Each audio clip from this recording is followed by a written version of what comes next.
கையடைக்கும் பிறைய உள்ளிருக்கும் நாடி எங்கும் முந்தன் உயிர்தான்.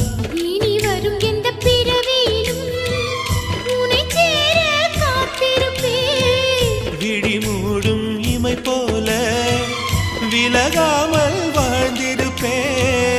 உன்னைப் போல தெய்வமில்லை, உள்ளம் போல கோவிலில்லை. தினந்தோறும் அர்ச்சனைதான், எனக்கு வேறு வேலை இல்லை. நன்றி சொல்ல உனக்கு வார்த்தை இல்லை எனக்கு, நான் தான் மயங்குறேன்.